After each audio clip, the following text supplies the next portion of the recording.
Some pharmacists inherit a playbook. Madeline Clark is busy writing a new one. She's part of a wave building clinical services in community settings, mentoring peers, and proving that sustainable care can scale. In this conversation, she shares what's working, what's next, and how teams can get buy-in without burning out. Here's Madeline Clark on the Catalyst Pharmacy Podcast.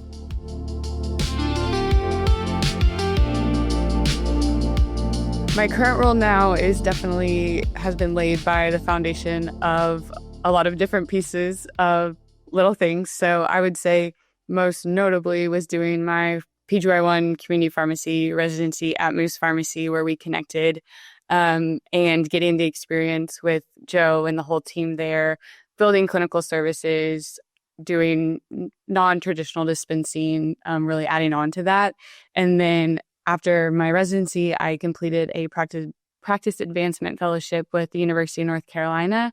And with the fellowship, I had about half of my time contracted out by CPESN North Carolina and Florida. And so really with that, I got to see the network facilitation side and how we build these payer contracts and what CPESN does for community pharmacies on like that side of the thing, or on that side of how it works, the model of it. And so really my role now is combining all those things. So it has been really cool to get to implement clinical services in a pharmacy that I'm working on the contracts on the back end with CPESN North Carolina, and then get to see it from an overview from the CPESN USA side. So I feel like all of my mentors and those that just encouraged me to look at innovative processes and new ways of serving our patients has really brought me to something that didn't really exist even 6 months ago. I really was able to build my position with all the things that I love and enjoy. One of my mentors and role models and preceptors during my practice advancement fellowship is Laura Rhodes, and she is the managing network facilitator for CPESN Florida. And so they were gracious enough to allow me the opportunity to work with them in addition to North Carolina during my fellowship. So I did similar things, but it was truly an incredible experience being able to learn from leaders of both networks. Obviously, some things they did similarly, some things they did differently. They had different contracts. I got to work with new pharmacies. So it really was a great experience to be able to work with a variety of contracts and pharmacies and see how they serve their patients. Madeline explained how a small resident mastermind grew into CPESN NextGen, a nationwide peer group trading playbooks on clinical services and leadership. During my residency at Moose, my co-resident Riley and I started this group called, Joe coined it, but it was our mastermind group. So it was a few residents from some high-performing community-based CPESN pharmacies. And so we brought in leaders in the industry to come talk about emerging trends, how community pharmacy is moving forward, essentially. And Riley and I had seen at NCPA conference that year, like we saw some of our friends, but we didn't know a ton of people our age that were doing these programs and services across the country. So that was really when we tried to start Mastermind, to come together with this group of pharmacy residents and say, okay, like, what are we doing? How can we expand? How can we build upon this? And then that just kind of grew, right? Like CPESN is across the country. We have incredible new practitioners and leaders in all of the states and networks. And so we really wanted to try and find a way to bring together that energy and really learn and grow from each other. So we are now, I looked this morning, we have 70 people across the country that are registered for NextGen. So it grew from really the four of us that were the main ones that joined those mastermind calls. And, I think it's, like you said, no offense to some of our more veteran pharmacists, but I think one thing that's really good about our new practitioners is they haven't been tarnished or jaded as much by the profession yet. Like, we've heard about these issues, we have advocated for them through school, but we've come out and we're having PBM reform pass in our states. We're seeing good things happen. And I think we have a better attitude of hopefulness and possibility of community pharmacy in the future. And we're really holding on and leveraging that. I think we have also been trained more clinically, and I know that like that's important to me as a pharmacist to look at, even when I'm on the bench and staffing, looking at a patient's profile more clinically, thinking, okay, how can I talk to them about medication-induced nutrient deficiencies? How can I talk to them about labs they might need, or, just really talking to them beyond just the prescription.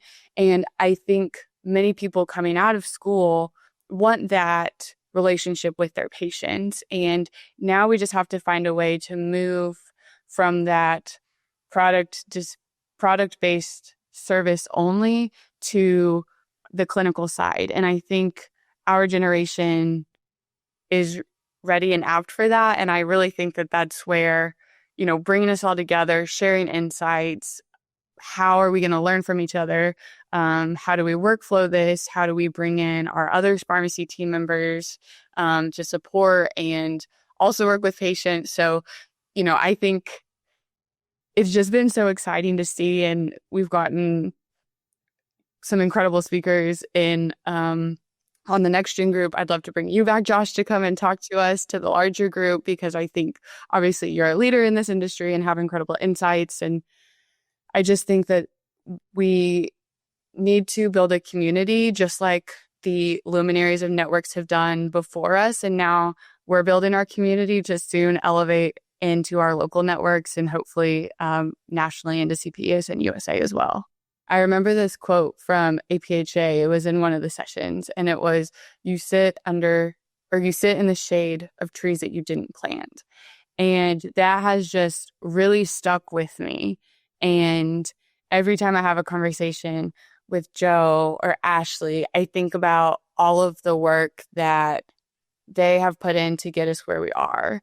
And I just think like how different like my career and outlook would be if I hadn't learned about these things. And I'm excited to like start planting those trees for future pharmacists and pharmacy teams to like be able to use later in their career. But I really do think like we just have to start planting, and it has to be my generation, like saying, yep, we have the energy, we have the knowledge, and like, we just got to get to it. I asked who she sees rising over the next 3 to 5 years, and how mentorship in strong states is accelerating that pipeline. One thing that is good and bad is that right now the NextGen leaders are coming from states that have incredible current gen leaders, right? So they're being mentored and really fostered. So like those are the ones that I see. So I think Riley Clark and Megan Ditzman in Iowa, Natalie Novak in Arkansas. I think Tina Finnegan in Florida. We have a ton in North Carolina. I know I'm pretty biased. I think we've had some great training mentors out here across the state. So a lot of us have continued to stick around here. I think Jack Osborne and Jackson Beach out of Oklahoma. I think those are the first ones that come to my mind. Shifting to her day-to-day, I asked what program she's most excited to scale this year and why it matters for patient access and pharmacist time. So in North Carolina, we have an incredible payer opportunity through CPESN with, it's a pharmacy care hub program. And essentially, we are a care hub for these patients. We do have the option to connect patients to a telehealth provider if there's something that we can't diagnose for, but we can do point of care testing and be able to be paid for it. We can bill for counseling because we know that our clinical time isn't necessarily free and we've been giving it away for a long time. But when we sit down and teach a patient how to use a continuous glucose monitor or how to start on insulin, that is more than 5 minutes of our time, and the patient would be really lost without that, I think. So I think it just really emphasizes how we are care providers in our communities and the access point to care. The contract is live in other markets, and they're able to bill for MedSync and medication reconciliation codes, which I hope is where our contract moves to as well, because when I'm staffing, my favorite thing to check is our moose packs, because I have their box of medications in front of me. I have any ancillary medications like inhalers or insulins and that kind of stuff. And I just have it all in front of me. It's like a brown bag activity that we did in pharmacy school. And I can look and I can say, what's missing? Are there any drug interactions? What can I talk to the patient about? Like, how can I make this patient's care better? And I feel like it's easier to do that when I'm looking holistically at the patient versus like a one-off antibiotic, or, they get their statin filled this month or this week and then their metformin next week. And, it's so scattered that it's hard to like fully analyze. And so I feel like when I'm doing more clinical MedSync or care coordination, I'm a better pharmacist. And so to be able to be reimbursed for that service would be really cool. So I'm hoping that the more we can bill that we're doing currently within our pharmacies, it'll be expanded to that. So I would say that that's probably the thing I'm most excited about. We are working on implementing community health workers into the pharmacy and having them go through some trainings and really utilize like health risk assessments. And if a patient needs something, how can we connect them to local resources? Their insurance, of course, has resources that they get through like the health risk assessment survey. But sometimes, obviously, we know this in community pharmacy, local is better sometimes. And, we have access to, this church has a food bank on Mondays, Wednesdays, Fridays, or you can get clothing from this place. So I really do think it's the localness and ability for us to connect patients to those I'm also really excited about seeing come to fruition. We talked about why EHR access and labs changed the game for safe, proactive pharmacy care. We have EHR access too, which I think is also like a game changer for community pharmacy. I think one of my biggest things is, some medications are dosed on lab values that we don't have access to oftentimes. And how can we fully and holistically take care of the patients without that? And so, that's such a good point of like, this patient is getting their meds delayed by a week because they're hospitalized. Like, okay, was this something that we could have helped prevent? Was it not a med error, but like, was it like their dosing's wrong? We need to like reach out to the provider. How can we like really help with this transition of care? And, having that access to see the patient fully has really helped like my clinical practice too. I think, just like we have NextGen with our pharmacist, I think there's a new generation of physicians also coming up that have trained and learned alongside of pharmacists. So I do think that is slowly getting better, but there are definitely still some that are like, I don't understand why you need that. And I'm like, well, because I'm also responsible for patient safety, and like I take that very seriously. Yeah, I really do envision the future of healthcare is more collaborative. I think it has to be. I don't know if we really have any other option if we want to take the best care of patients that we can. And I hope that everybody that's getting into healthcare wants to put the patient at the center of that. Madeline reflected on policy decisions made far from community practice and why provider-driven models like CPESN help keep patients at the center. That is something that's been really fascinating to me as I learn more about the healthcare space and like pharmacy specifically. A lot of the people who are making decisions about pharmacy don't know anything about pharmacy, and especially community pharmacy.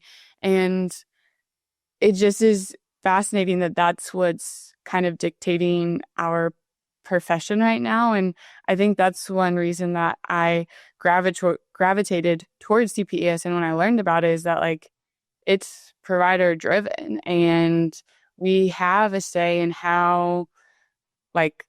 what our contracts look like, how we work with patients. And I just think that's a rarity in the healthcare space right now, especially like in pharmacy. So I don't know. I think we have to, I'm hoping again, like with the NextGen, that we are one of the ones that say we have to look at this model differently and put the patients back at the center of this model and, really realign it. And I agree. I think that there are some things that we can do well federally, but like the localness, like we see that day in and day out with community pharmacy, that's what makes independence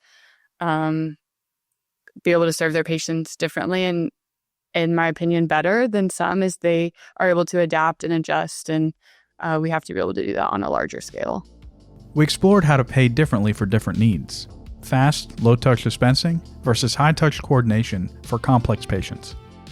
Pioneer Red Sale, you guys are working with pharmacies to figure out how to solution some of these things and show that on a larger scale. And I do think, like, it's interesting that you're in a fairly urban area and there's not very many independent pharmacies. And like that to me, like, is catastrophic, right? Like that we're seeing this like huge downtick of independent community pharmacies. And I know I'm like incredibly biased, and a huge shout out to my school of pharmacy. I never even did a rotation in chain pharmacy. So I don't know that experience whatsoever. So like I've only seen the independent pharmacy model, and I just know that it's a different level of care, and it's disappointing that payers specifically don't say, I would rather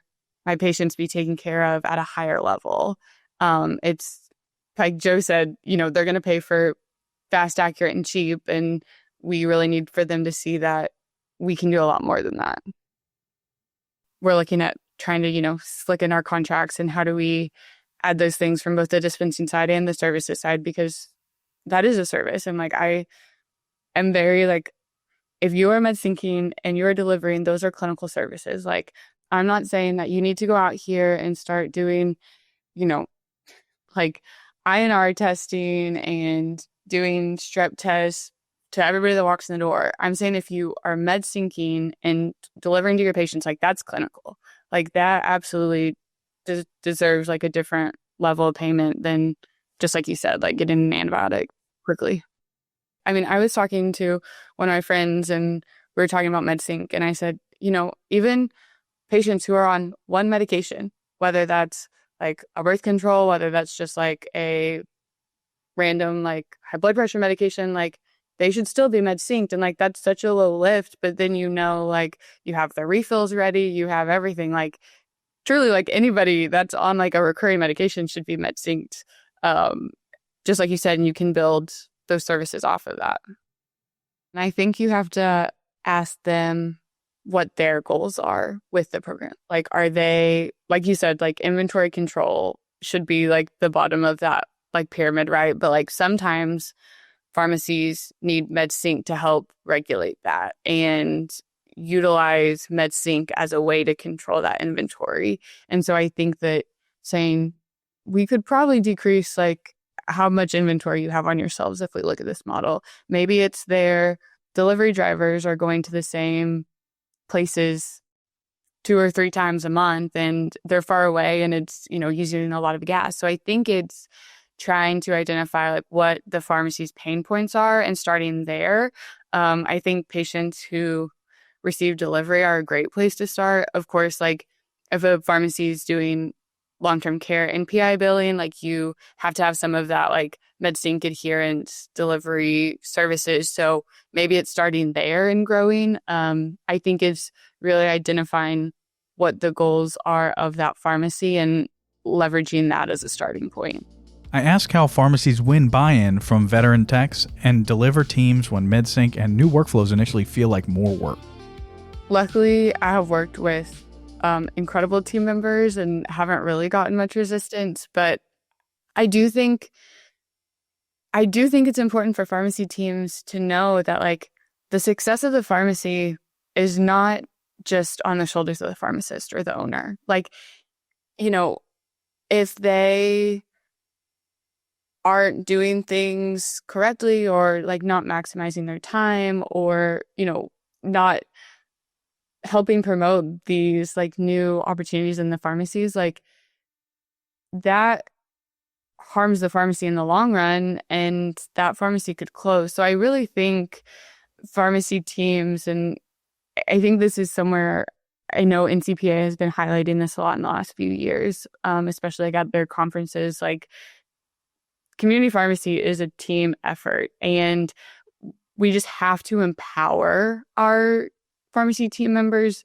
to take on some of those responsibilities. And I've gotten to work with Tiffany Caps a lot with CPESN stuff, and we were presenting at a CE together here in North Carolina, and hers was about empowering your support staff. And I think our team members want to grow and want to learn. And, sometimes if they have been there for 20 years, it's, I know you've been doing this the same way since 2000, but we're in a different era of pharmacy. And unfortunately, we have to do these things to keep our doors open. And we appreciate all you've done in helping us get here. And here's how we're going to grow next. And I think it's as simple as that. And hopefully team members will buy into that. I don't think it happens overnight. I think it's a lot of conversations. I think it's support. I think it's just, I don't think we need to shy away from saying this is the state of pharmacy and here's why we're doing those things. I think we really have to start explaining the why.